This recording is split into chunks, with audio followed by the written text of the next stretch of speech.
¿Qué tal? Buenas tardes. Bienvenidos todos a este encuentro con autores. Estamos esta tarde aquí con dos autores canarios, dos eminencias en esto de la historieta que se hace en Canarias. Mira, Son menos conocidos de vacilón hace con mucho eso, tío. tiempo. No, hombre, pero vamos a dejarles bien. Bueno, primero vamos a empezar por donde hay que empezar, que es diciendo que esto es una charla con autores del Salón del Cómic de Santa Cruz de Tenerife, Santa Cruz Cómic, que está organizado por la Fundación Cinemas Cómic. También colabora el Aula Cultural Moebius de la Universidad de La Laguna. Y bueno, pues también participan en la organización de este evento o colaboran con él el Ayuntamiento de Santa Cruz de Tenerife, el mismo Cabildo de Tenerife y la Consejería, el Gobierno de Canarias a través de Cultura en Red. Hoy estamos aquí con Alberto Hernández y con Antonio Becerra.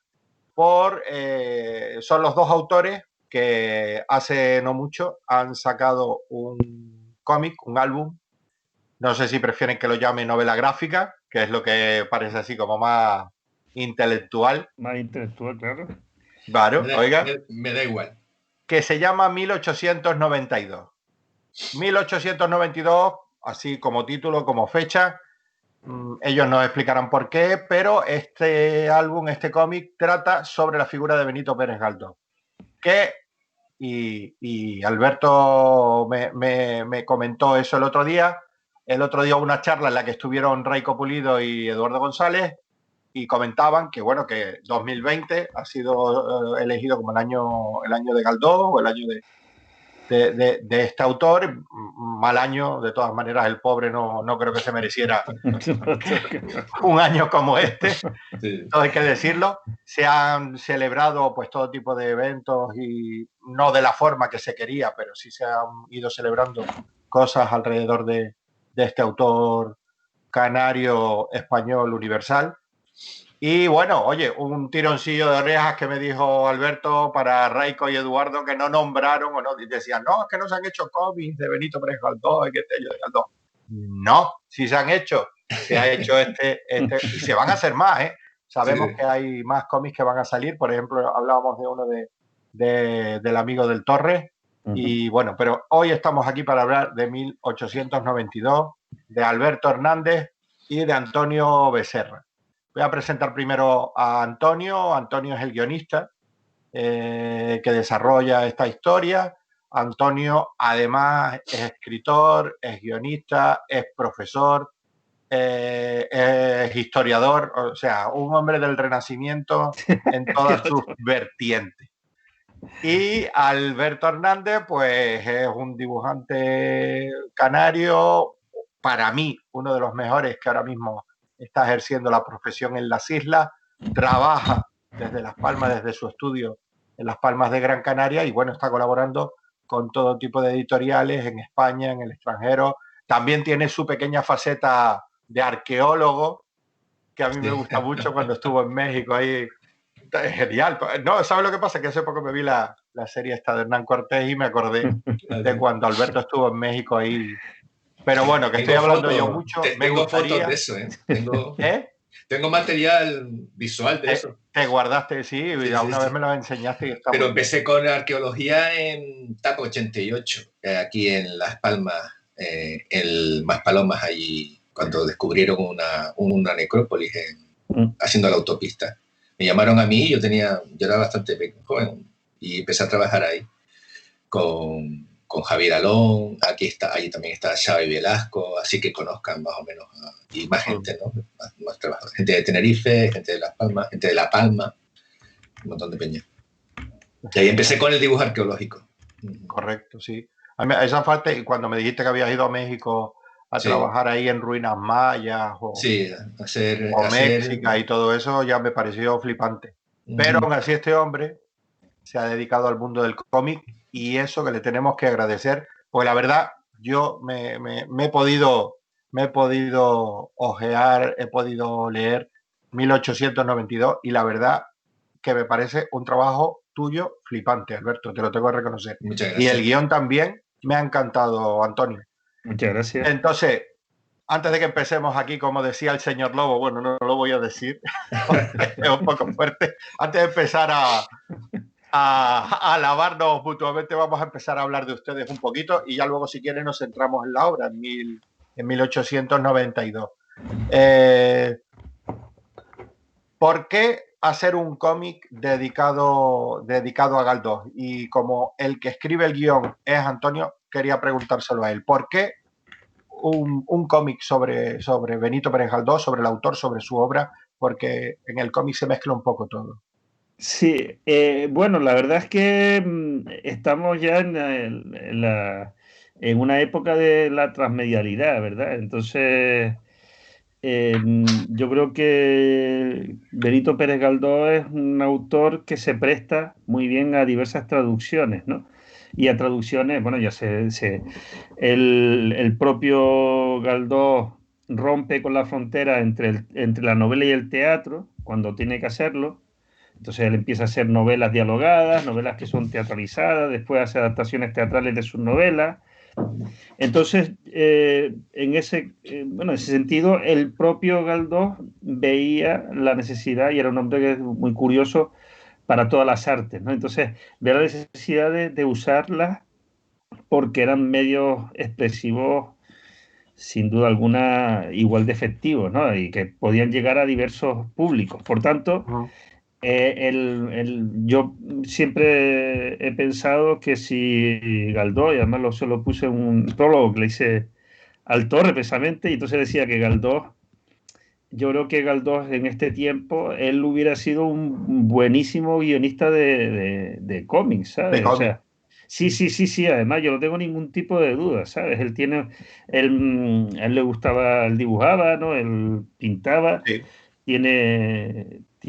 Tenía conocimiento. De hecho, si ves el Gran Teatro de la Pescadería, por ejemplo, se ve claramente ese gusto que tiene no solamente por el dibujo, sino por contar historias a través del dibujo, ¿no? Que es la cosa, no era simplemente... También por los temas que trataba, por cómo Exacto. desarrollaba esa historia. Temas de actualidad, temas que tenían que ver, eran controvertidos, ¿no? En el caso del Teatro de la Pescadería es porque está el proyecto del Teatro Pérez Galdós, bueno, que se llamaría el Teatro Pérez Galdós, y él lo que hace es imaginar, claro, al lado del mar, dice, esto va a acabar siendo quienes participen, quienes vayan serán los peces, los besugos y todo esto, y los propios músicos y todo eso acabarán siendo, ¿sabes? O sea, el mundo marino estará aquí representado. Entonces él se monta toda esa historia, pero también hace caricaturas de gente de su época, ¿no? O sea, de los políticos, de tal, o sea, que es un hombre que está ahí con eso, que yo te digo, si estuviera en esta época sería un gran, no sé si dibujante, pero sí un gran guionista de cómics. Guionista de cómics. Pero el proyecto te lo propone a ti Alberto, ¿no? O sea, Exacto. Es Alberto al que le llega el proyecto. Exacto. Y Alberto piensa en ti para guionizar, para escribir esta historia.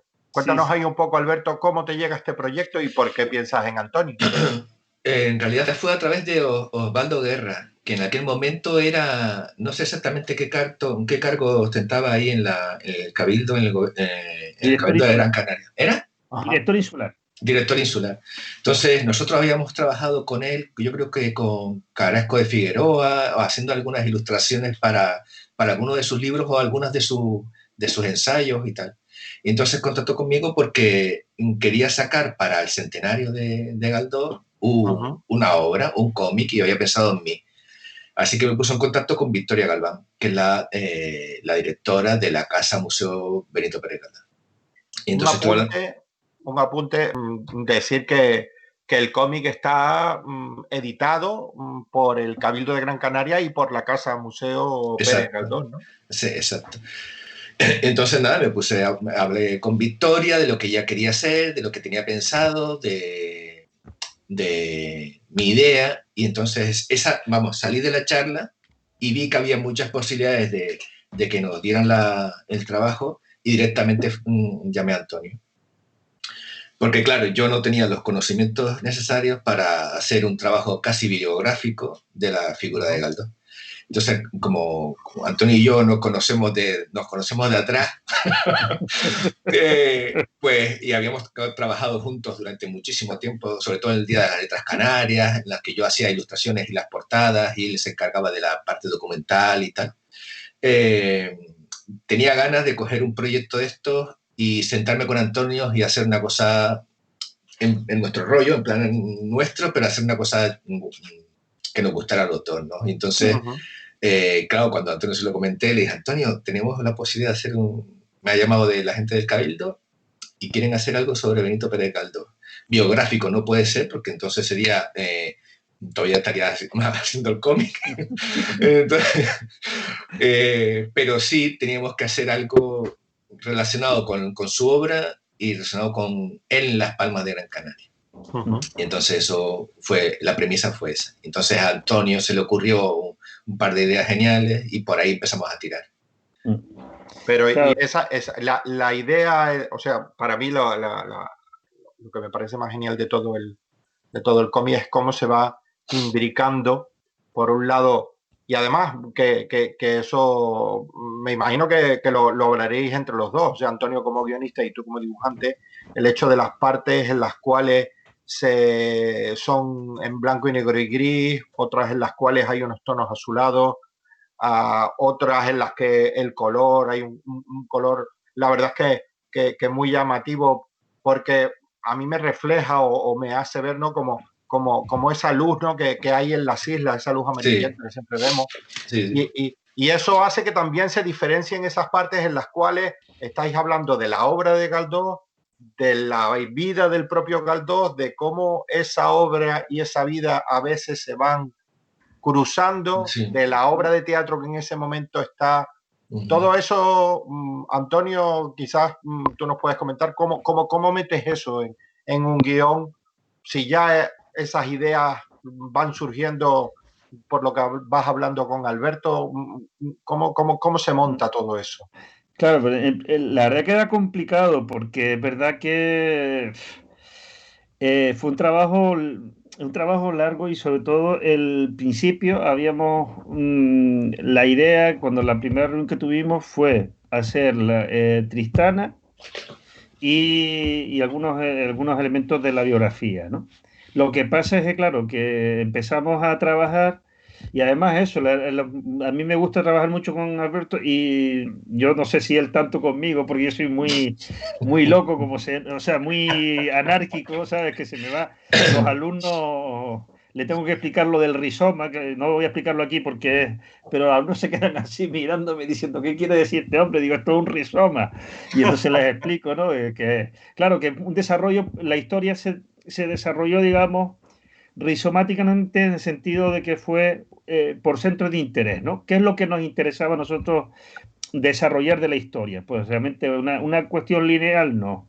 Una cuestión modernaca tampoco. Lo que queríamos contar era simplemente una historia, y la historia de un momento que para nosotros era crucial de la vida de Galdós, que era este momento en el que él escribe Tristana.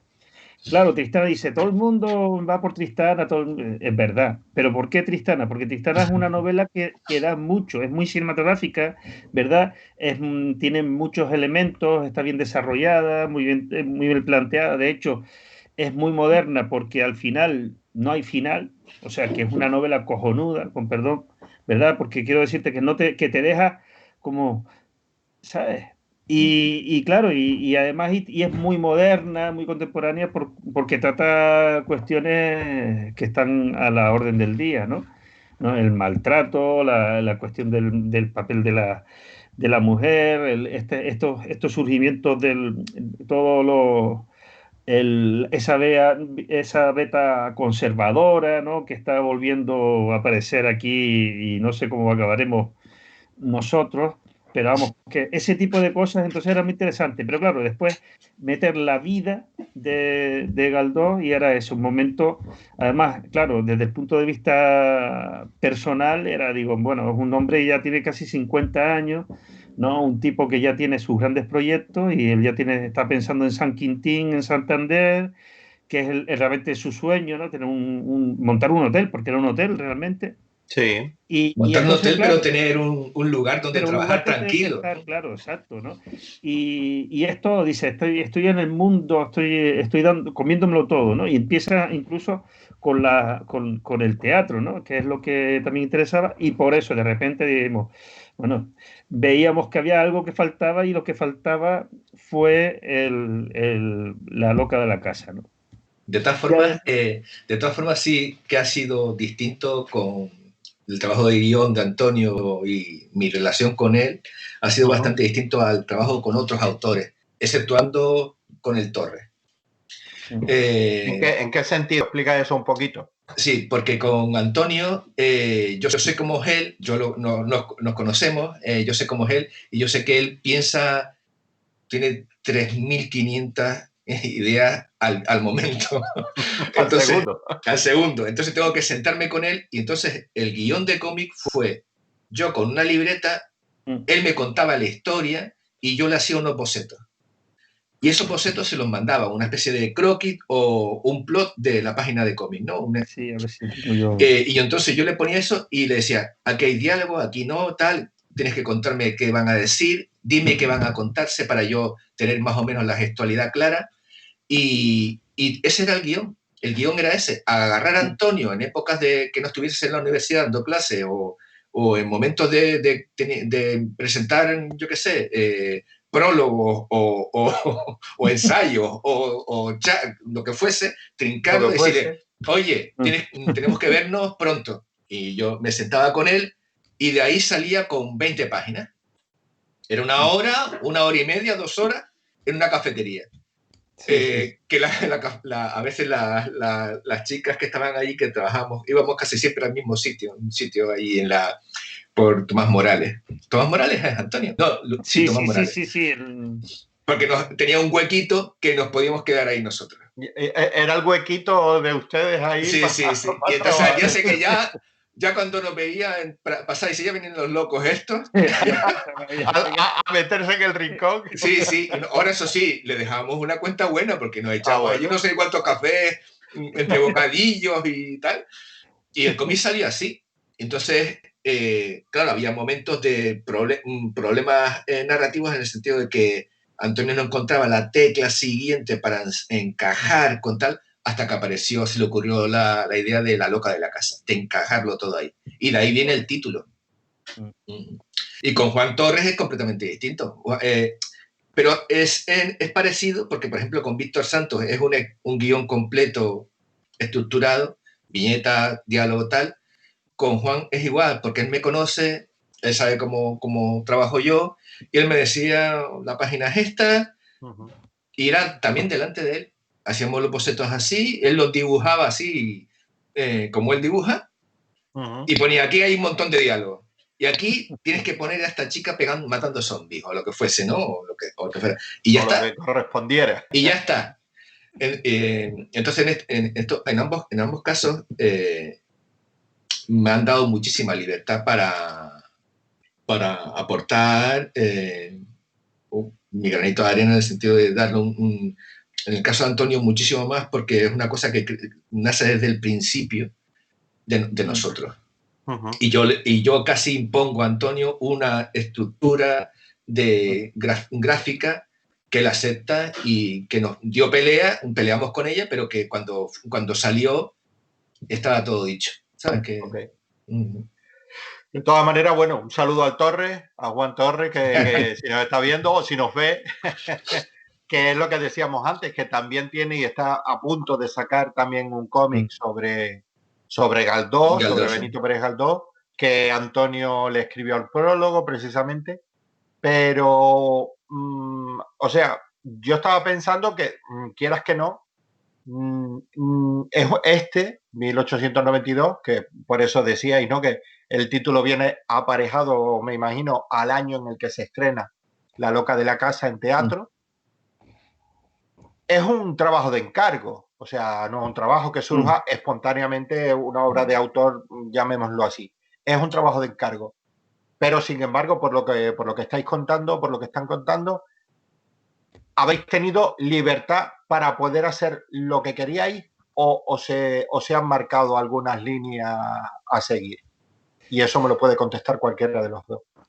Sí, bueno, yo lo único era, el único pero que nos pusieron era lo de los desnudos, ¿no? Pero tampoco tampoco no era. No, pero mucho, no fue, no fue tampoco, nosotros tampoco lo veíamos porque es verdad que si tú lees la obra de Galdós, es una obra que no, por ejemplo, tú ves te lees a Emilia Pardo Bazán, y Emilia Pardo Bazán, por ejemplo, en Los Pasos de Ulloa, en el segundo capítulo ya hay mandanga. O sea, entre comillas, quiero decirte que la criada se pone disfrutona, como dicen unos amigos míos, ¿no? Disfrutona con el cura, ¿no? ¿Sabes? Sí. ¿Entiendes? Entonces ahí, por ejemplo, hay cosas evidentes.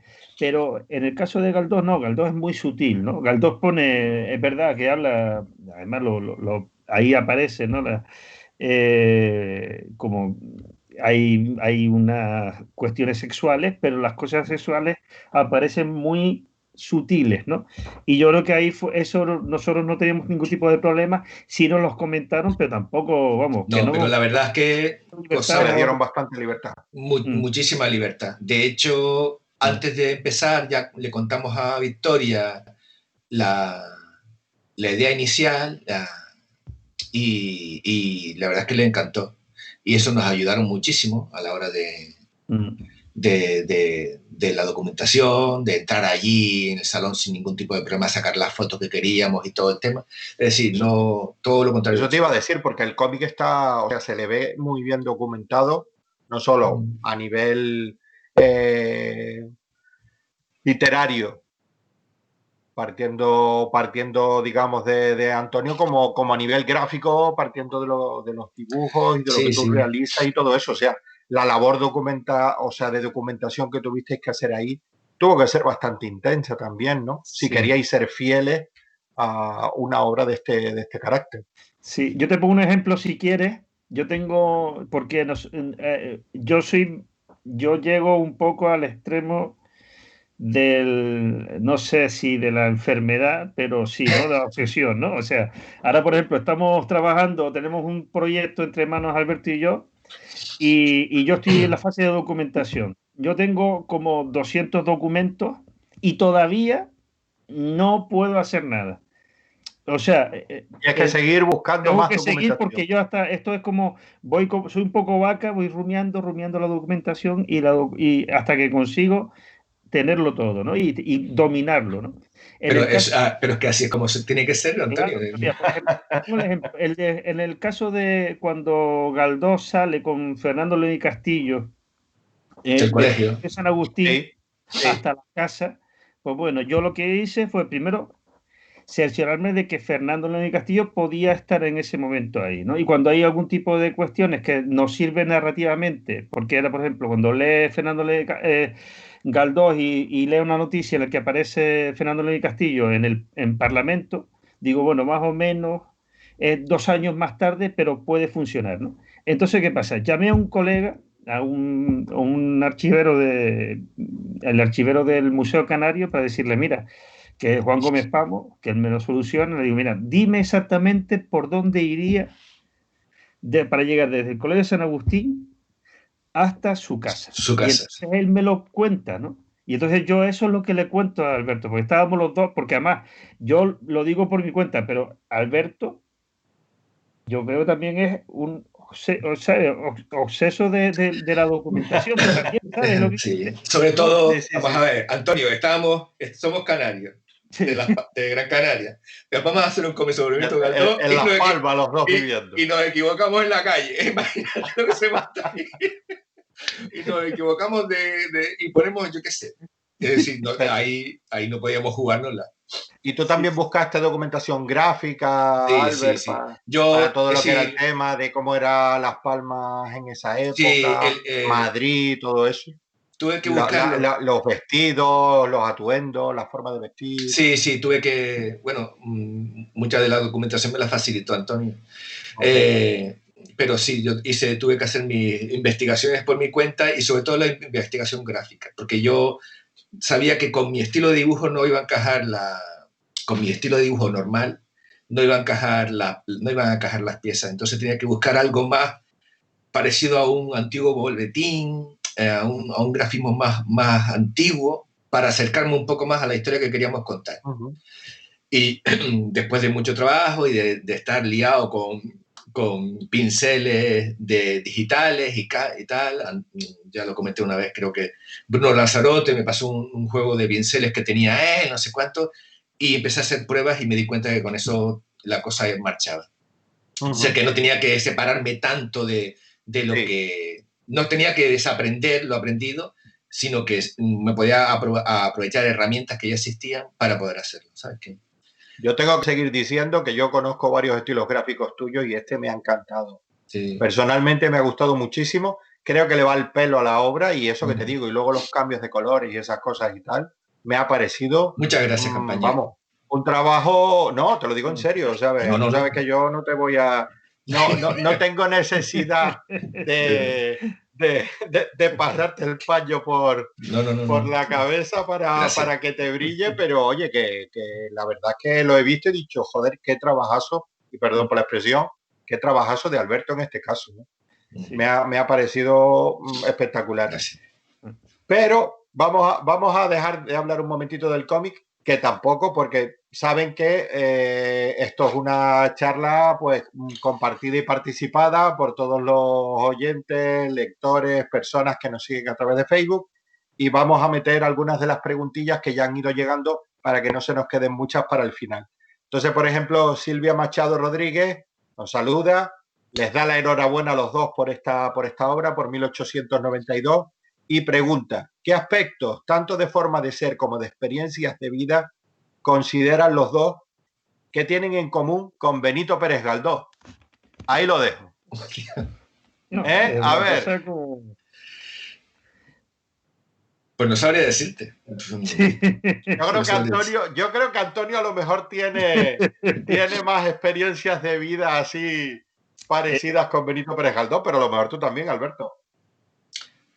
¿Qué pueden contestarle a Silvia sobre esto? Bueno, vamos a ver. Claro, es que eso es como bastante complicado. Experiencia, vamos a ver. Eso lo que sí tengo claro es en este caso por cuestiones de edad, ¿no? Porque ya estás en un momento de la vida en la que bueno, pues más o menos te empiezas a calmar, ¿no? Has tenido muchas experiencias. Yo, por ejemplo, yo estuve varios años fuera, ¿sabes? Estuve viajando, estuve viviendo fuera, y quieras o no, pues eso me da otra visión del mundo que no tenía, pues realmente. Sí. Iba a decir casi lo mismo. Sí, yo me marché. Y entonces eso sí, en eso. Y también la incertidumbre, ¿no? Porque al final dices, claro, tienes 50 años y dices, coño, 50 años, ¿sabes? Que no es, ya no eres un niño y todavía dices, pero todavía no he vivido lo que quiero vivir. O sea, todavía necesito tener, ¿sabes? Digo, necesito conseguir cosas que no he conseguido. Y yo creo que eso sería quizás lo que más me parece, ¿no? Y después, claro, obviamente todo lo que te abruma, la misma existencia, ¿no? Que es algo que te preocupa. Y sobre todo también, hombre, a mí en mi caso me preocupa mucho este país, ¿no? O sea, me preocupa mucho. Y ustedes que son a lo mejor más galdosianos que yo, ¿Galdós fue un autor joven? ¿O tuvo que llegar a una determinada edad, una determinada madurez para empezar a realizar o a parir sus grandes obras por todos conocidos? ¿O ya desde que empezó a escribir ya destacó por tener una obra con un día? Claro, es que vamos a ver, lo que mucha gente no sabe es que las primeras traducciones que llegan a España de Charles Dickens son de Galdós. Galdós hablaba, cuando sale de Canarias, ya habla inglés. Ya habla inglés. Habla francés, claro. Es que es un tipo que cuando la gente le dice el garbancero, que fue una expresión bastante desafortunada de Valle Inclán, lo que no sabe la gente es que este tipo es que es la bomba, ¿no? O sea, Menéndez Pelayo, que era un tipo sumamente conservador, lo pone, dice, bueno, están todos los escritores, pero aparte está Galdós, y Galdós cuando no tiene ni 30 años, ¿no? O sea, Galdós es la bomba, o sea, Galdós hace lo que muchos escritores tardan en hacer toda una vida. O sea, tienes grandes autores, sí, tienes autores como Emilio Pardo Bazán, Sí. Tienes autores como Leopoldo Lasclarín, pero Leopoldo Lasclarín, en el fondo, es autor de una novela. O sea, la novela que tú dices, pero tú dices de Galdós, Galdós es la leche. O sea, tiene una cantidad de novelas terribles. No, la obra de Galdós Por a mí eso me te parece digo, entonces impresionante. lo que no se da lo que quizás es eso, él es moderno desde el principio y acaba siendo igual de moderno, ¿no? O sea, acaba siendo Sí. novelas que tú dices, ¿cómo es posible No, y no que, solo, y también, que se además, lanzara? tiene una mirada muy certera, ya en su momento, en su época, tiene una mirada muy certera, muy, ¿cómo decirte?, muy humanista y muy cercana a la búsqueda la búsqueda de la igualdad y la equidad de las personas. Entonces muchas veces tienes conflictos precisamente por eso, con políticos de todo tipo, porque él no lo veía nada claro, es decir, una persona bastante, muy realista, muy pragmático y al mismo tiempo estaba en contra de cómo se hacían las cosas, ¿no? Y más... O sea, por ejemplo, el episodio este que ponen casi al principio de la obra, en el cual Benito Pérez Galdós habla con la madre y le pide una cierta igualdad de oportunidades para las hermanas y tal. O sea, eso es real. Galdós tenía ¿sabes? Esa necesidad o ese pensamiento, o es quizás una libre interpretación de ustedes para acercarlo más No, al momento actual. ahí están sus libros. Tristana, La loca de la casa, Fortunata Jacinta, no O son sea, ¿eso letras. le nacía a él de Sí, verdad? sí, Sí, sí, le sí. nacía, le nacía. De hecho, al final, corrígeme Antonio, al final sé que estaba con sus hermanas, se las llevó con él, ¿no? Y estaba Claro. con... No, él, por ejemplo, tiene un alto. Vamos a ver, el Galdón no es un escritor feminista, ¿no? O sea, no podemos decir pero sí tiene una conciencia, ¿no? Y porque simplemente ya es por el hecho de, como novelista, ponerte en el lugar de ella, ¿sabes? O sea, ya simplemente con eso es lo que yo creo que un creador, por ejemplo, no puede ser una creadora. Una creadora no puede ser eh, mientras crean, no pueden ser, ¿sabes?, intolerantes, intransigentes, ni nada de eso. Después ocurre que tú te encuentras gente que están disociados, ¿no? Que tú dices, coño, escribe un texto tan cojonudo y después es un facha de romance, ¿sabes?, redomado y tal. Pero bueno, pero ya esto es independiente. Pero cuando escribes, cuando creas, tú tienes que ponerte en el lugar de los otros, ¿no? Y eso es lo que te da el valor, ¿no? Entonces yo creo que por eso, esa necesidad que tenía él de colocarse siempre en el lugar de los otros y de las otras, lo hace tener esa sensibilidad especial, ¿no? Okay. Es verdad que también por cuestiones como dice Alberto, dice, él está muy atado a la familia, ¿no?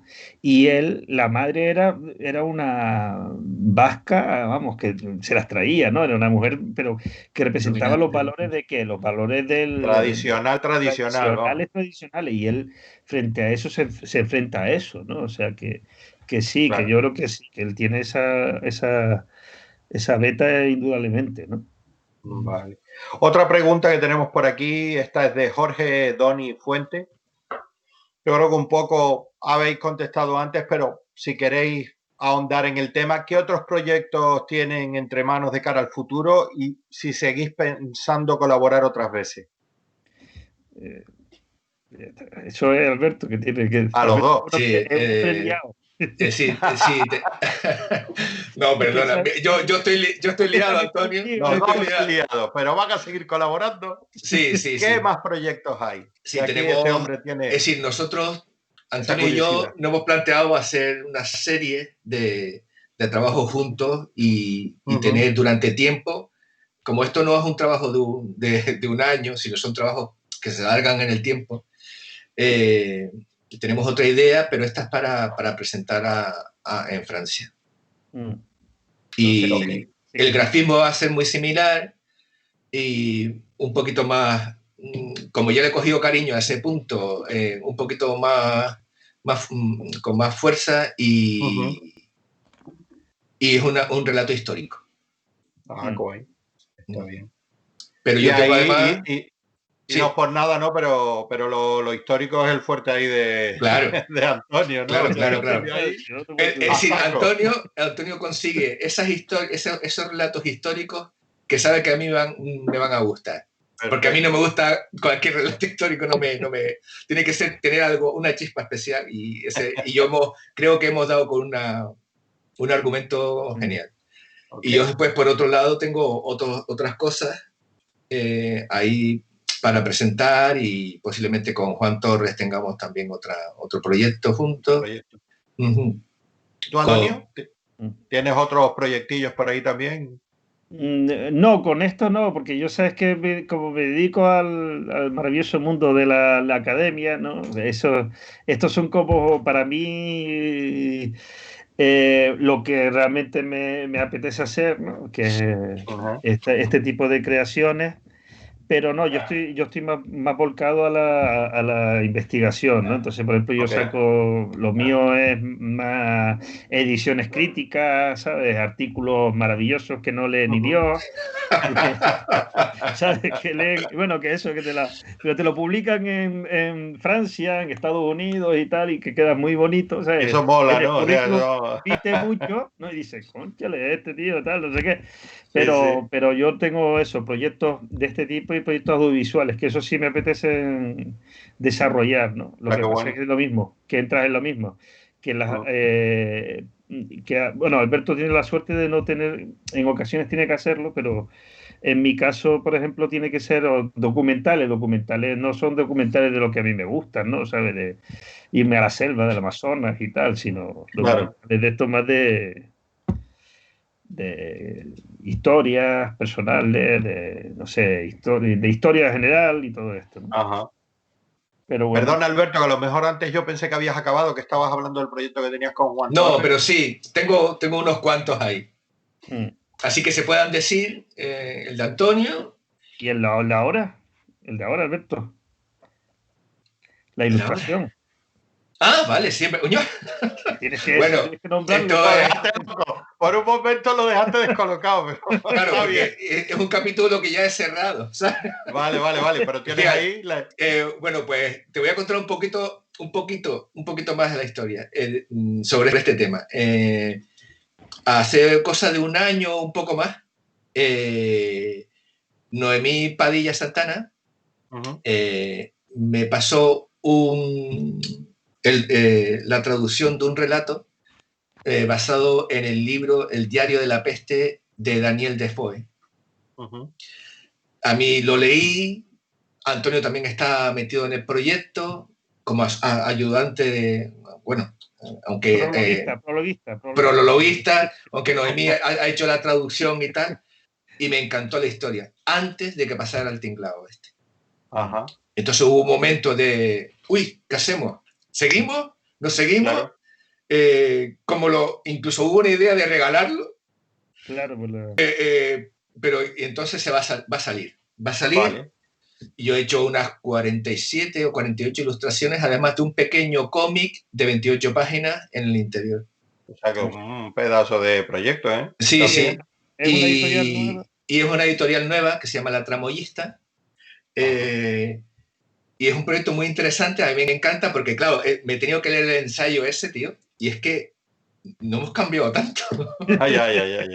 No hemos cambiado tanto. O sea, es un relato de Daniel Defoe, el mismo autor de Robinson Crusoe o de Historias de Piratas. Exacto. Y la de Paul Flanders, exacto, es una... Paul Flanders, es verdad. Sí. Es una adaptación y es muy interesante porque es transmedia, porque tiene no solamente esa adaptación que hace Noemí Padilla, las ilustraciones de Alberto, y después un cómic que está, yo creo que es una historia como que mola como objeto, sino que también incluso tiene banda sonora, ¿no? Música, ¿sabes? Ah, sí, ¿verdad?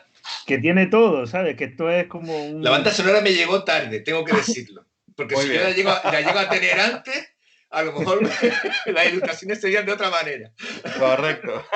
Pero bien, y es un proyecto que le tengo mucho cariño y son esos proyectos que das la tecla muy pronto, que no suele ocurrir, das la tecla muy pronto y vas como un tiro y no te das cuenta hasta que llega un momento que dices, tío, que me acabo de hacer un libro de 48 ilustraciones, tío. Es decir, que se dice pronto. Qué bueno. Sí, qué bueno. Entonces ese es otro de los proyectos. Y Ezequiel Hims con Víctor Santos, segunda parte. Muy bien, como debe ser. Ahí estamos. Ahí está. Moló el primero. Mola, ¿no?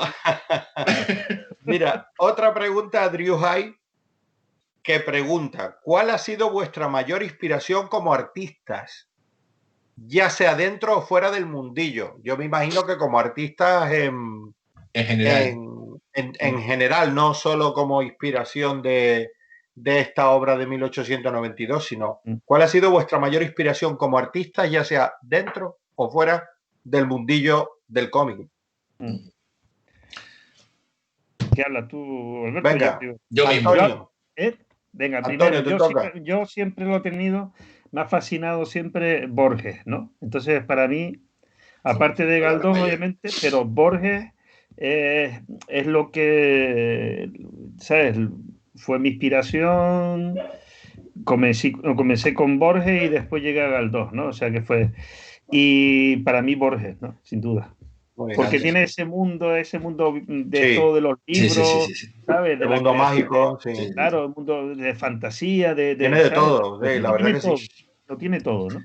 Yo tengo suerte en ese sentido, es decir, así, porque yo en mi casa, mi hermano mayor él también dibujaba y él es mi referente y la persona que, digamos, más me ha ayudado en ese plan, aunque nunca le gustó que hiciera cómic. Cuando éramos jóvenes no quería, ahora está encantado. Es mi hermano Pipo. ¿no? Mi hermano Pipo Hernández. Es verdad, tu hermano Pipo. Es un gran pintor y un gran ilustrador. Sí. Y bueno, es que como tú sabes más o menos la historia, yo conocí, mis pasos son muy claros, es decir, Harold Foster, Barry Windsor Smith, con Roy Thomas, claro, y Moebius. Y ese fue la unión de todo eso y paro de contar porque... Y de ahí surge Alberto Hernández. De ahí surge más o menos la... Sí. Mira, tenemos aquí dos mensajes de dos espectadores ilustres.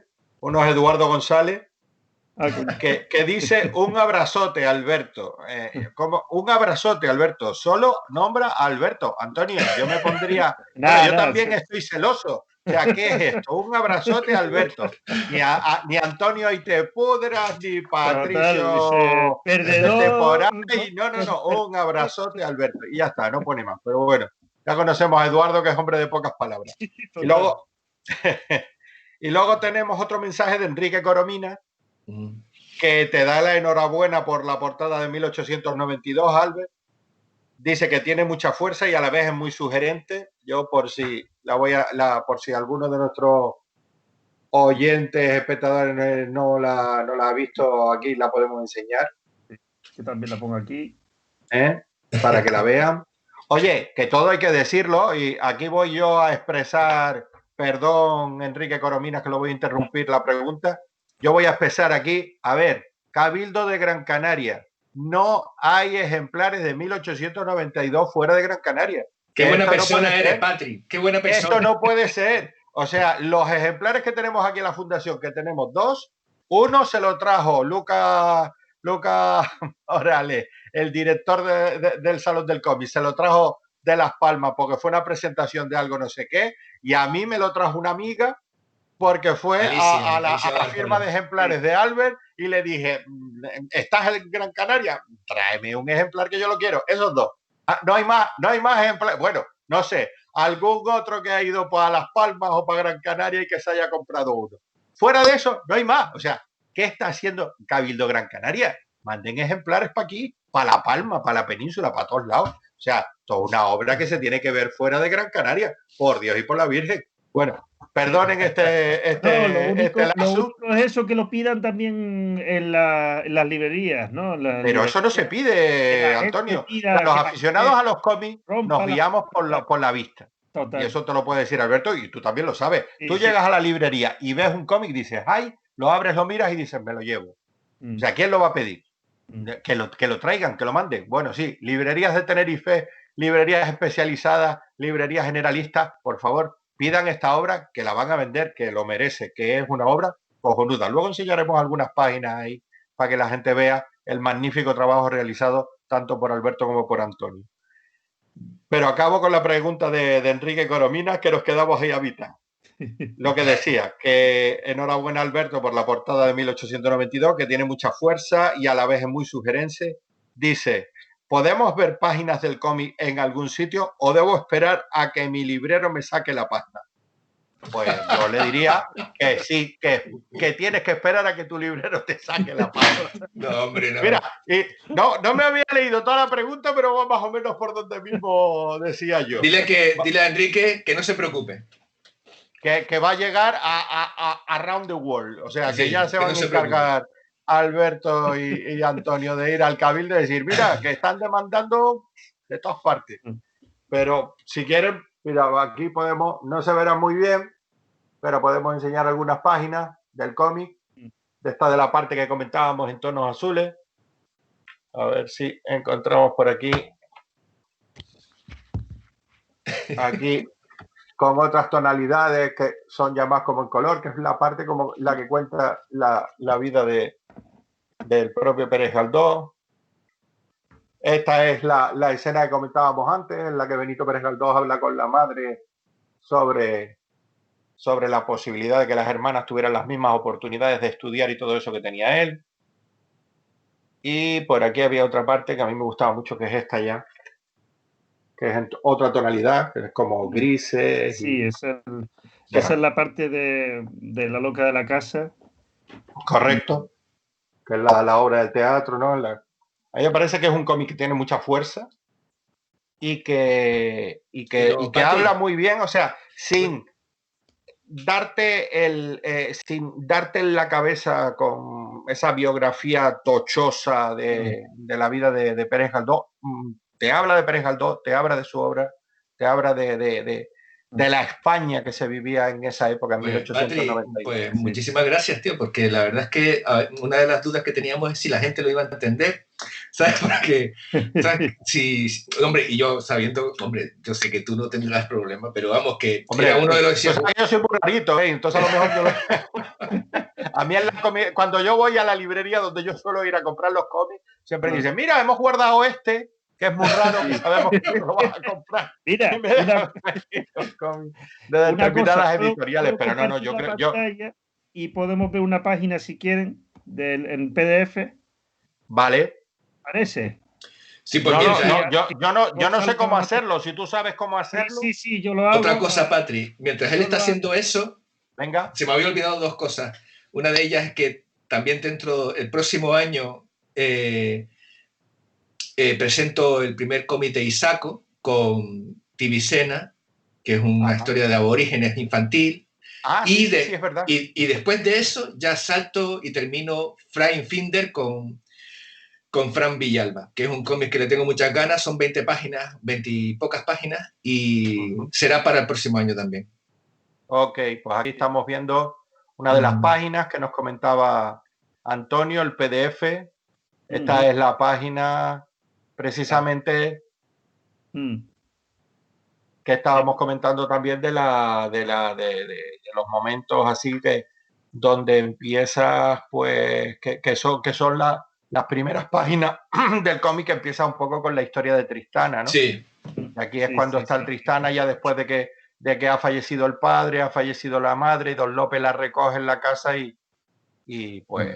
Pero Antonio, me enseñas el cómic entero, ¿eh? No, yo ya está. O a lo mejor lo estoy contando yo, sí. Lo está contando él y tal. Que la gente lo lea y lo disfrute, claro. No enseñes el cómic entero, Antonio, que luego no se va a dejar los cuartos Antonio, ¿cómo decías Corominas antes? No se preocupe, dile a Enrique que no se preocupe por nada, que ya hablamos. Que ya hablamos. Bueno, eso tiene mensaje secreto, Enrique. O sea que un saludo a Enrique Corominas también. Pero bueno, eso sí, oye, por lo menos ver a ver si conseguimos que el Cabildo de Gran Canaria o la empresa o el museo o quien se encargue de la distribución del cómic, oye, que llegue al mayor número de puntos de venta posible, porque yo creo que va a ser un cómic que va a gustar y que a la gente le va a interesar. Y bueno, estamos en el año Galdós todavía, los meses que nos quedan, o sea que es genial. Yo creo que ya un poco y tal, hemos hablado bastante del cómic. A mí me gustaría, bueno, y también hemos hablado bastante de ustedes, pero se han hablado eso de los proyectos, de las historias, de lo que tenéis, pero y aparte de todo eso, o sea, a mí me gustaría que contaran un poco algo de ustedes también, ¿no? Que la gente les conozca, a Antonio, a Alberto, porque, bueno, como autores les pueden conocer por las obras que han hecho, pero aparte ustedes, ¿quiénes son? ¿Quién es Antonio Becerra? ¿Quién es Alberto Hernández? Y además con sus propias palabras, no que lo diga yo, que a lo mejor no soy muy objetivo para estos casos. Bueno, que eso es como cómo definir. Una aventura, eso es una aventura. Una aventura total, ¿no? No, yo creo que soy buena persona. Eso es importante. Eso, yo doy fe. A mí yo me acuerdo cuando la tesis doctoral, cuando la leía, digo, bueno, lo que tengo, ¿no? Y por ejemplo, que cuando decía la dedicatoria, dedica a tus padres, ¿no? Y entonces dice... Yo estuve en la tesis doctoral. ¿verdad? Y entonces decía, pues, que tenía, claro, que una de las cosas importantes que creía que era lo que mis padres me habían enseñado era ser buena persona, ¿no? Claro, eso lo que supone es que te llevas muchas hostias, con perdón, ¿no? Sabes que mucha leña, pero intenta ser buena persona y intenta pues aprender, siempre, ¿sabes? Soy una persona muy curiosa y creo que eso es lo que intento, ¿no? Y me interesa más que contar historias propias o más que lo que yo tengo, me gusta contar historias ajenas, ¿no? O sea, a mí es de siempre, ¿no? Siempre me ha parecido más interesante, y en eso sí soy galdosiano, es que se escuchen las voces de los demás, ¿no? Porque a lo mejor con las voces de los demás se escucha mi voz, ¿no?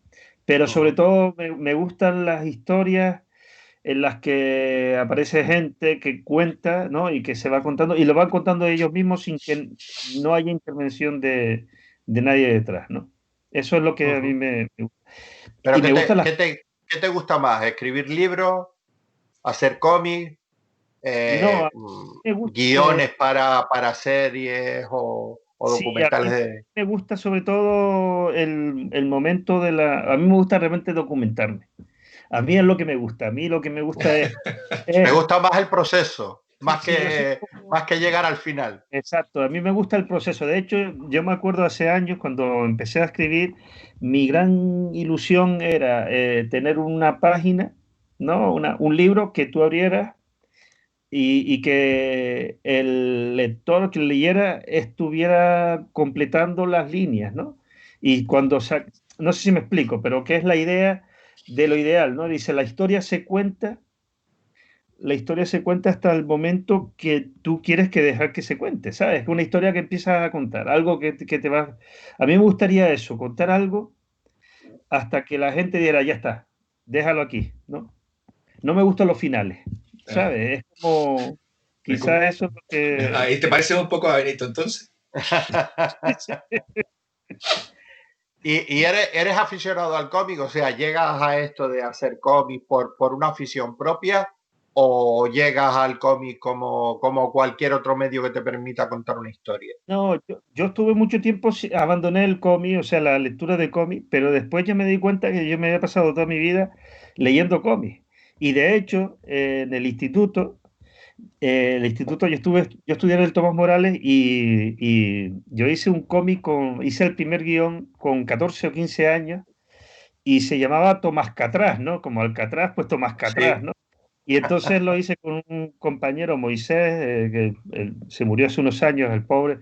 Pero eso fue esto, ¿no? Y de repente pasan los años, vas dejándolo, sigues leyendo cómics, pero ya no es lo mismo hasta que te encuentras con Alberto y dices, pero esto, ¿qué es esto, no? O sea, te encuentras con, como, ¿sabes? De repente estás en un desierto, todo está y te Mira, encuentras... están creando unas expectativas que no son reales. ¿Sabes? Es la leche, ¿sabes? Como decir, me tocó la lotería. Me tocó la Claro, pero que lotería. no conozco, solamente me conoce a mí, dibujante de cómics. No, conozco otro, oiga. Pero quiero decirte, pero es eso, pero no fue, para mí ha sido como o sea, a mí me encantaban, los leía, llegué a hacer algunos, pero claro, después pasó el tiempo hasta que encontré esto. Ya de viejo, ¿no? Ya si hubiera sido joven, él y yo lo hubiéramos petado, vamos. Sí. A lo mejor, a lo mejor hasta pareja hubierais sido, ¿no? O sea, cualquiera sabe de estas cosas, así que Nunca se sabe. De nunca hecho, se sabe. ahora me estaba acordando de los trabajos que hicimos Antonio y yo juntos antes de empezar nuestra relación, tal. Y hicimos un par de portadas de libros que me parecen de las mejores que he hecho. ¿Que te acuerdas que era él de, ¿cómo se llamaba? De Mercedes Pinto Que yo lo tengo por y diagnóstico para el divorcio, ¿no? ¿Cómo se llamaba el otro no, de... el divorcio como medida higiénica. También de El Mercedes. divorcio como medida higiénica de Mercedes Pinto. Hicimos un par de portadas y nos felicitaron por las portadas que habíamos hecho y todo el tinglado. Sí. Sí. Y me ya toca. nos ha contado algo, Antonio, ahora te toca a ti, Alberto. Yo- Pues bueno, hemos hablado algo de que, bueno, yo siempre hemos comentado y tal, pero bueno, por si acaso hay oyentes que no lo saben, que en tu caso, tu formación es autodidacta, aunque también has tenido, has aprendido y has estado como aprendiz en trabajos que quizás a lo mejor si los comentas la gente no crea que tienen nada que ver con el tema del cómic, pero que a ti te sirvieron, te ayudaron me ha servido mucho. a avanzar como dibujante. Cuéntanos un poco cómo fue ese proceso y cómo llegaste finalmente a ponerte como estás ahora, que creo que estás volcado al 100% haciendo cómics. Yo era el clásico niño que dibuja, es decir, el clásico niño que dibuja que está más metido en su mundo que los demás, aunque yo era bastante raro en el sentido que a mí me gustaba mucho el deporte, me gustaba estar con mis amigos, pero en los momentos en que estaba solo disfrutaba y me contaba mis historias y tal. Yo realmente a mí lo que me gusta es contar historias. Lo que pasa es que de repente hice un dibujo y alguien me dijo, uy, qué bien está. Y eso lo agarré ahí y no lo soltaba. Entonces yo creo que a partir de ahí, de esa emoción y tal, me di cuenta de que era más feliz dibujando y contando esas historias. Entonces eso pasó aquí estamos hablando, yo tengo ahora 53 años. Cuando yo empecé y empezaba a dibujar en Canarias o en mi pueblo, en Telde, mira tú, estaba Raico y Javier, pero Sí, no, es verdad. estábamos completamente, no sabíamos que existíamos. La gente no es que se riesen de ti, sino te decían, qué cachondo es este chaval. Pero yo estaba ahí, una de las cosas que tengo yo es que soy muy cabezón. Muy Yo soy cabezón. muy cabezón. Entonces sabía dibujar y tal. Y en mi casa, Pipo fue el que se marchó a estudiar la carrera y yo mis padres me metieron en otra historia que no tenía nada que ver con esto y casi que abandoné el cómic, ¿no? Hasta que un día de repente, esto es verídico, en el internado donde estaba, nos daban una hora por la tarde para salir y que nos diera un poquito al aire. Y el internado estaba en Santa Brígida y miré y salí del internado y me encontré con una bolsa llena de cómic tirada como para la basura. Y empecé a mirar y ahí es donde descubrí a Moebius, porque ahí estaba Arzac.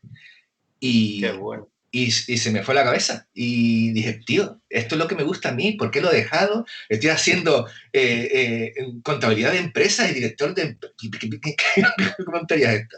Y entonces ahí... ¿Pero qué mierda es esta? Y entonces ahí cuando tomé la decisión, yo personalmente tomé la decisión de decir, voy a por esto. Y me costó bastante y tal, primero porque tenía que conseguir dinero, y ahí es donde entra el tema del dibujo arqueológico. Necesitaba dinero y no tenía forma de conseguirlo porque yo lo que quería era estar en la península. No sabía cómo, ni por qué, ni de qué manera, pero quería estar en la península porque pensaba que allí a lo mejor se podría entender un poquito más lo que yo quería hacer. Porque en la fueras menos incomprendido. Sí. Porque en la laguna tampoco, no veían con buenos ojos el tema este de hacer cómic y cosas así. Eso me decía mi hermano Pipo, ¿no? Y bueno, encontré el yacimiento arqueológico empecé a trabajar con ellos, les encanté porque dibujaba lo que veía. Y en el dibujo arqueológico en aquel momento el dibujo arqueológico hay varias facetas, ¿no? Está la ilustración o el dibujo de material, de yacimiento, de elementos de yacimientos que son casi dibujo realista o hiperrealista, incluso medido y tal. Y después está el trabajo de campo, el dibujo de campo. Y yo me encargué del trabajo de campo, que es con una cuadrícula, con una plomada, sacar puntos y empezar a hacer líneas. Y entonces yo dibujaba lo que veía. Y ellos no se lo podían creer porque la gente estaba acostumbrada a hacer dibujos estándar. Pues de aquí a aquí este es el cráneo, pues cráneo. Pero no, yo dibujaba el cráneo tal como se veía, lo que iba apareciendo. Y entonces tuve un tiempo con ellos, un año, casi de un año y medio, una cosa así. Y después me surgió la posibilidad de marcharme a México y empezar a trabajar con una editorial alicantina en un yacimiento que ya existía, que estaba allí en Chichén Itzá. Y me fui para allá. En aquel momento yo tenía miedo y lo que quería era escapar, dibujar, y si ganaba dinero dibujando, no, pero que es algo que ustedes mismos los dos han dicho y que incluso también para Pérez Galdós es importante, ¿no? O sea, sí, el tema de no tener miedo, salir fuera, vivir experiencias, vivir otras cosas, y que eso a lo mejor es lo que te alimenta y te permite luego literal, llegar sí, con una mano derecha, con una mano delante y otra mano detrás. Una mano delante y otra detrás, pero te fuiste para México, ahí, tacatá. Y estuvo bien, fue una experiencia espectacular, increíble todo. Después estuve en la península y no encontraba la forma, se acabó ese trabajo y tuve que hacer otro tipo de trabajos distintos, completamente distintos, de trabajar en restaurantes como camarero tal, o vigilante en una finca, allí perdía la mano de Dios, donde... Pero seguro que ese rato que estabas tranquilo te ponías a dibujar. Sí, es decir, tenía una especie de casita dentro y estaba yo solo allí, pero en el páramo. Y me ponía a dibujar, empezar a dibujar allí. Y después fue a través de Fernando Madrid, que era un fotógrafo. Bueno, Fernando Madrid es una pieza muy importante en mi vida porque es la persona que me paga el viaje a Barcelona para que enseñe mi trabajo. Yo tenía 20 años. Sí. Y Fernando Madrid era la mano derecha de Balenciaga. Era un señor, tenía a su pareja Vicente, que era de Las Palmas, y eran medio familiares. Ellos le decían los niños de Nueva York, pero era en realidad familia de Pino, ¿no? Tenían relación con la familia de Pino. Y nos presentamos y ellos se enamoraron de mí y yo de ellos. Y entonces estaba en su casa, era como su hijo, una cosa así. Y eran fotógrafos, había hecho fortuna haciendo vestidos estilo no, pero vamos, con todo el conocimiento que tenía de Balenciaga en la corte de Venezuela, y ganó un dineral y se marchó a Nueva York, y en Nueva York empezó a hacer otro tipo de historias porque descubrió que el mundo de Nueva York de la moda era completamente distinto al que él conocía, que era ese trabajo puro, limpio de Balenciaga. Date cuenta que Fernando Madrid era la mano derecha de Balenciaga y Óscar de la Renta era la mano izquierda. Estamos hablando de un personaje muy, muy, muy, muy importante. Y entonces a través de ahí enseñó mis trabajos, a nadie le gustó. Es más, hay un editor que tú sabes, que tú conoces, me vio el trabajo y dice, yo que tú me dedicaba a otra cosa. Y eso es verdad. Y se me vino, verídico también. Y se me vino el mundo abajo. Entonces Fernando estaba ahí conmigo, me ayudó, me consoló un poco, estuvimos de tal, y él me dijo que la gente no tenía ni puñetera idea de las cosas. Es decir, todo esto es una cuestión de esfuerzo, de trabajo, de talento, pero más de disciplina. Y tenía razón. Sí. Y tenía razón. Sí. Y después, a partir de ahí, pues, empecé a hacer diseño gráfico, pero por una cuestión por una casualidad, yo creo. Es decir, porque no... También por buscarte la vida, ¿no? Por ganar dinero con algo. Sí, pero no tenía conocimiento. Yo no tengo conocimientos de diseño gráfico, no sé. Lo que pasa es que tengo gusto, algo de gusto. Y sé cuando las cosas... Fiquito. Y sé cuando las cosas están mal compuestas o bien compuestas o tal, color. Es decir, un dibujante de cómics puede hacer prácticamente de todo en ese sentido. Es decir, porque tenemos conocimientos de luz, conocimientos de color, conocimiento de composición, conocimiento de plano, conocimiento de guión. Es decir, tenemos... De narración. De narración. Entonces, claro, en el diseño gráfico empecé a trabajar y me junté con un par de amigos, con Eduardo Lamolda y Sergio Hernández, y montamos un pequeño estudio que duró durante... No, yo creo que lo montamos en el 2000 y poco. Y en 2007-2008 llegó la crisis. Y nosotros estuvimos junto con Antonio, capeamos la crisis sin ningún problema, hasta que me vino otra vez el gusanillo de decir, Alberto, ¿pero qué estás haciendo, tío? O sea, a ti lo que te gusta es lo que te gusta. Cada vez dibujaba menos, estaba más de reuniones o problemas con los proveedores, con las imprentas o con lo que fuese, ¿no? Problemas con no me pagan, tengo que pedir el dinero porque no me han pagado y ese tipo de cosas. Y me estaba perdiendo unos berenjenales que no se correspondía a lo que a mí me apetecía hacer. Y entonces yo ahora, a partir de ese momento, dejé la sociedad y me planteé trabajar en el cómic o la ilustración. Y llevo unos cuantos años levantándome, cayéndome, levantándome, cayéndome y haciendo cómics como puedo. Y manteniéndome, y bien, hombre, en principio bien, estoy más feliz, tengo menos dinero en la cuenta, pero no, soy un privilegiado. Pero una cosa... Hombre, yo creo que llevas ahí un cargo ahora mismo y vamos a tocar madera, se te está planteando un futuro que yo creo que es bastante esperanzador y que pueden salir muchas cosas, lo mismo con Antonio o a Antonio también le puede estar pasando lo mismo, ¿no? O sea, que yo creo que se están abriendo ahí. O sea, a mí siempre me decía mi abuela que cuando se cierra una puerta se abre una ventana y, oye, pues a lo mejor se puede saltar por esa ventana y llegar a algún sitio. Oye, mientras uno caiga en blando. Sí, no, pero vamos, esto es una carrera de fondo. Bueno, tú lo sabes, ¿no? Sí. No, y a lo mejor ustedes mismos se lo pueden... Hay mucha gente que nos pregunta, gente que está empezando, que cuáles son los trucos, cuál es la forma de presentar un buen proyecto, cuáles son las dinámicas. Se le ha preguntado durante todas estas charlas que hemos tenido durante todo este mes del salón a autores y a editores y yo creo que casi todos lo que insisten es lo mismo que ustedes están hablando, ¿no? O sea, practicar y insistir. O sea, bueno, ahora esto no puede ser, ya será mañana, pero si uno tiene ganas y se empeña y lo que tú dices, y dibujar mucho, no sé, la gente muchas veces a lo mejor tiene la idea equivocada de que esto es un don que te da Dios y de repente sabes escribir o sabes dibujar, sabes contar historias. O sea, ustedes ya llevan muchos años de mili, como se decía antiguamente, y yo creo que ustedes dos pueden dar,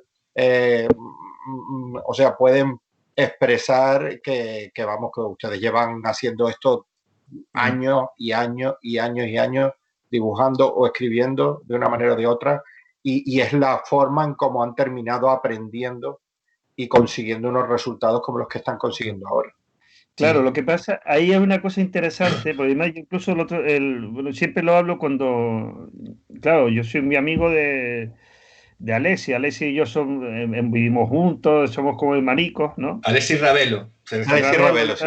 Es verdad, Entonces, por ejemplo, Alessi y yo lo hablamos, ¿no? Él tuvo que dejar, él estuvo también curtiéndose mucho y es verdad que al final, por ejemplo, los dos somos escritores.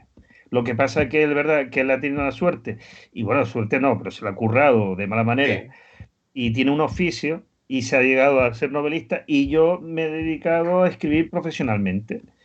Pero escribir profesionalmente, tanto, te digo, desde textos institucionales hasta textos periodísticos, guías turísticas, de estos guías de museos, ¿sabes? Estos centros de interpretación, todo lo que cayera, ¿no? Todo lo que... Entonces, esto es una cosa importantísima para la gente que empieza en cualquier terreno, ¿no? Dice, el oficio, lo aprendes trabajando en todo. O sea, mira, por ejemplo, Alberto, ¿no? Alberto de la ilustración vinculada a la arqueología, ¿sabes? Todo lo que, el diseño gráfico, todo lo que sea, eso es conocimiento, ¿no? El know-how que dicen los pedantes, ¿no? Sí. Pero es realmente ese es conocimiento, ¿no? El conocimiento lo adquieres currando y haciendo muchas cosas. Entonces, uno no puede ir de artistita. Bueno, habrá gente que pueda, pero nosotros no podemos ir de artistas y lo que hace es, va de currante, ¿no? Cuando Alessi Ravelo lo pone muchas veces, claro, dice, yo soy ya no lo dice tanto porque ya le dan, ¿no? Porque dice, sí, no le damos. Dice, escribidor, ¿no? Escribidor, no, de un escribidor, claro, aprendes el oficio, eres un artesano. En el fondo nosotros somos artesanos y hemos estado currando en muchas cosas para poder hacer lo que nosotros medianamente queremos hacer, ¿no? O sea, yo por ejemplo tengo un sueño que es hacer el gran documental, ¿no? Un gran documental, pero eso, una película documental. Llevo cerca de 15 años trabajando documentales, de documentalista, de tal, y no he podido hacerlo, pero yo sé que lo voy a lograr. Y si no, pues nada, ¿qué vamos a hacerle también? Oye, este camino, ¿sabes cómo es? Pero por lo menos tienes esa meta ahí, tienes ese norte. ¿No? Claro. ¿No? Y es eso, yo creo que es lo fundamental, lo que tienen que aprender, ¿no? Es mucho trabajo, mucho esfuerzo, muchas horas, pero sobre todo es la versatilidad, ¿no? Lo que te da la posibilidad de conocer el oficio, ¿no? Saber que, bueno, a lo mejor no soy un gran novelista, pero sí puedo contarte una historia, ¿vale? Y una historia la cuentas con un pequeño anuncio publicitario, ¿verdad? Un texto político, institucional o con lo que sea que. La historia es, lo importante es contar la historia, ¿no? Aprender a contar historias. Y lo haces con lo que tienes, ¿no? Y yo creo que eso es lo fundamental y lo que tiene que quedarse la gente con eso. Perfecto. Oye, pues yo me quedaría con ustedes hablando 2 horas más. Ya llevamos casi que 1 hora y cuarto. Sí, sí. Y bueno, se ha ido pasando el tiempo. Solo para terminar, una última pregunta que nos llegó aquí de Bea Espinosa, que creo que tiene relación con este hijo. Yo muchas veces digo que los cómics o las obras cuando se terminan son como los hijos, ¿no? Que hay que dejarlos que a partir de que ya ha salido de nuestras manos, pues que cojan su propio camino. Pero aquí Bea Espinosa nos pregunta, ¿qué puedo hacer para que me llegue firmado a Tenerife? Yo no sé si es una invitación o es que, ¿sabes? Seguimos insistiéndole al Cabildo de Gran Canaria, oye, una presentación aquí en Tenerife con una firmita de ejemplares por parte de los 2 autores tampoco estaría mal. Dice, estoy loca por verlo, meterme de lleno en esos diálogos y en esas ilustraciones. Que es una frase bonita quizás para ir acabando. Sí, sí. Entonces eso, yo me imagino que a Bea lo que se le puede responder es lo que estábamos diciendo, ¿no? Pues a ver si desde el Cabildo o de, bueno, creo que la librería del Cabildo de Gran Canaria a lo mejor los vende, no sé si los vende tiene página web o se pueden comprar a través de internet. No sé, vamos a ver. La librería del Cabildo nos avisa cuánto hay ejemplares y quieren que los firmemos. ¿Sabes? Que lo hagamos. Y nosotros... A lo mejor se puede pedir por internet o algo a través de la librería del Cabildo. Sí, yo creo más que complicado. sí. Yo creo que sí. Lo que pasa es que claro, tendrían que avisarnos a nosotros porque ya los que firmamos ya se han acabado. Pero sí, no, a mí sí me gustaría darme un salto a Tenerife y ir a una librería, a cualquiera, a la que... ¿Hacer alguna presentación? No ahora que seguimos con el semáforo en rojo hasta el 4 de diciembre. Claro. Pero a lo mejor en el momento en que la cosa esté un poquito mejor y eso se puede hacer, pues planteárselo al Cabildo de Tenerife o alguna librería aquí de Santa Cruz o de Tenerife, de cualquier lugar de la isla, y que puedan ustedes venir a hacer una presentación y a firmarle a la gente los cómics que seguro que hay mucha gente que está deseando tenerlos y verlos y leerlos. Oye, si quieren decir algo para irnos despidiendo, Antonio. No, yo le voy a decir a Alberto que me he portado, porque sabes que él se pone serio y esta vez he hecho una presentación.